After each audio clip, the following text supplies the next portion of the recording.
Thank you very much. Thank you. Thank you. Thank you very much, Stuart, Susan, Brian. You all were pretty tough on the Times for boycotting this dinner tonight. I understand they wanted to protest the increasingly circus-like atmosphere. Why are they doing it? I'm the guy who shows up every year and gets shot out of the cannon. It really made me feel like I'm on the downhill slide. Brian spent all his time dumping on the vice president.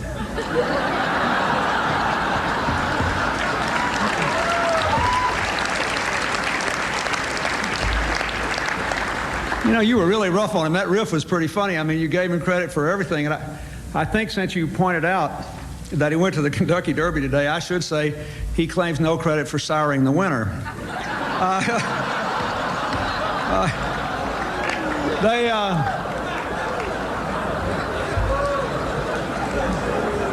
I know that this dinner's gotten out of hand in recent years, but I see a lot of familiar faces out here. And I want you to know that I really appreciate all these Hollywood celebrities inviting the Workaday Washington Press to join them tonight. Now, you know, I, on occasion, have my differences with the New York Times, but they've taken a principled stand, and I support them. In fact, I feel so strongly about it that I challenge the Washington Times and the Weekly Standard to follow their example next year.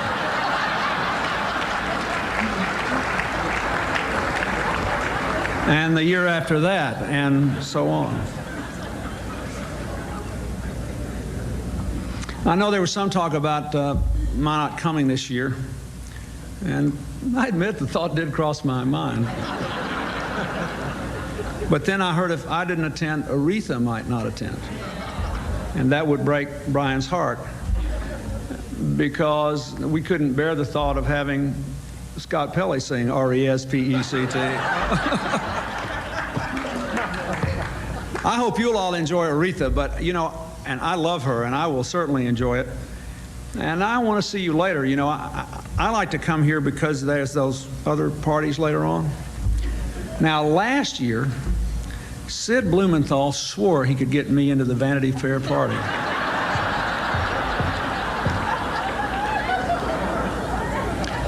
What a difference a year makes. This year I have to take him.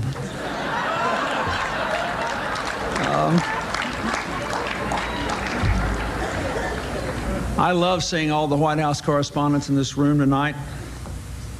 For me, it's a rare treat to see you outside the White House gates. And notwithstanding what Susan said, get used to it. I mean, as you know, that the National Park Service is planning this long-range plan to relocate the White House briefing room to a larger facility outside the West Wing, which I think is too bad. I mean, Helen was just starting to get comfortable. And she's still mad about the last time the White House briefing room was moved. That's when the Capitol moved to Washington from Philadelphia.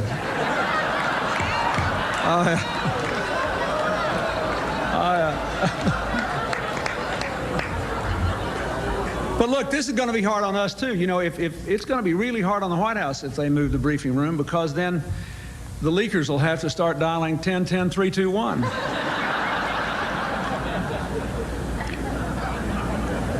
Speaking of big moves, I saw yet another journalist commenting today that if Hillary runs for the Senate, she'll have to deal with the New York press, and that will be hard because they're even meaner than you are. I want you to know something. We are not scared of them. We're scared of the co-op boards.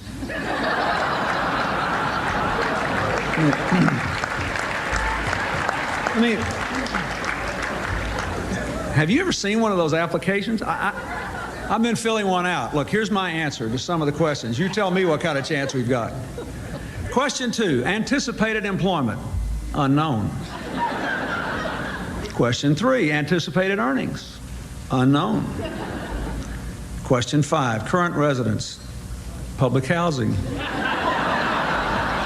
Gets better. References, Nelson Mandela, the Dalai Lama, Steven Spielberg.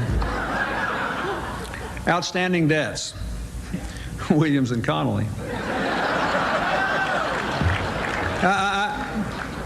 The House Democrats. Now,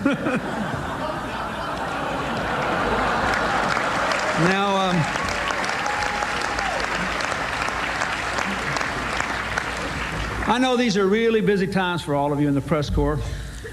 I appreciate your hard work, but what I really appreciate is all the commentary. I mean, I hope the NATO commanders videotaped this morning's briefing by retired General Howard.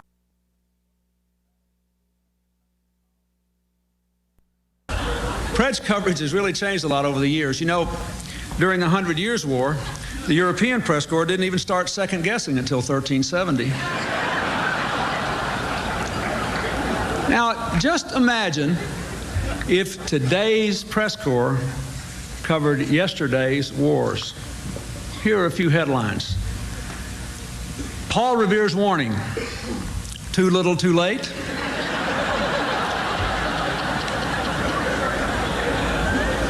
Lincoln speaks at Gettysburg, fails to articulate exit strategy.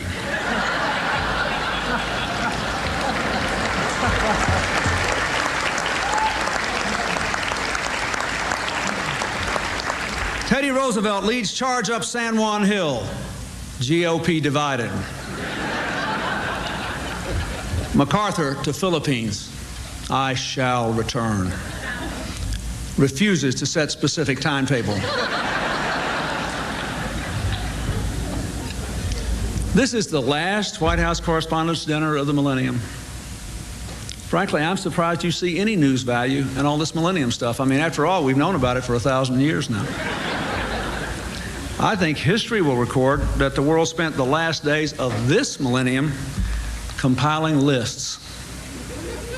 You may have seen a list compiled by the Newseum of the top 100 news stories of the century. Everything from putting a man on the moon to the polio vaccine, ranked in order of importance. I don't mind telling you, I made the Newseum list. Something about the events of last year. Number 53. 53. I mean, what does a guy have to do to make the top 50 around it?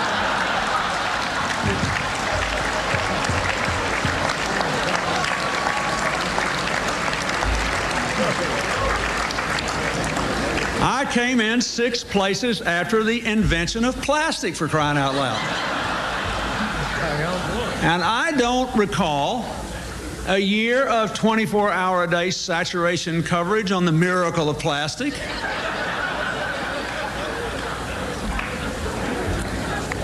And I guess the strongest economy in a century was number 101.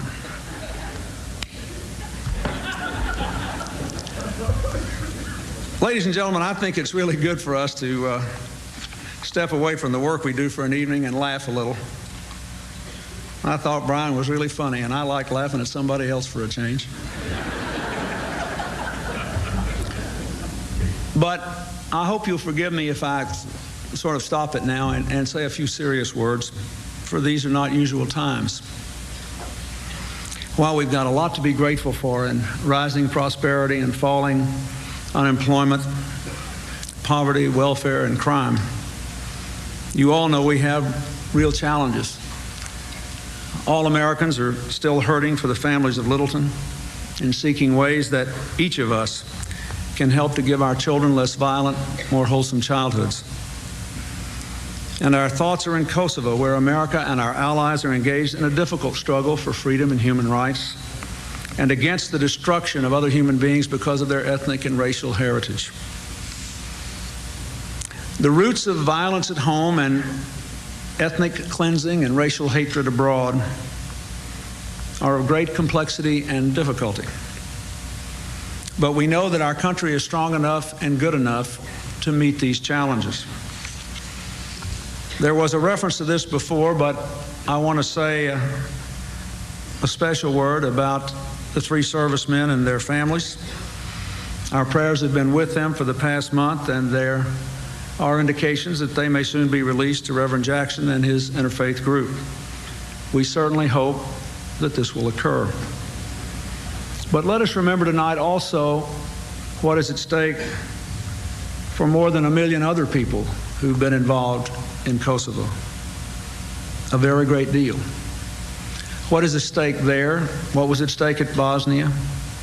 And what will doubtless be at stake elsewhere in the world in the years ahead is whether Mr. Milosevic's vision of ethnic cleansing, with its uprooting, its raping, its killing, its destroying every record and remnant of culture and history, or our democratic vision of ethnic tolerance and political pluralism, of affirming our common humanity, whether his vision or ours will define the beginning of the 21st century. On this, there can be no compromise, and therefore our determination must be unwavering. I thank you, the White House correspondents, for making the donation to help the refugees of Kosovo. That is a welcome and valued contribution. So are the reports you and your colleagues file every day, often at great personal risk for those in the region.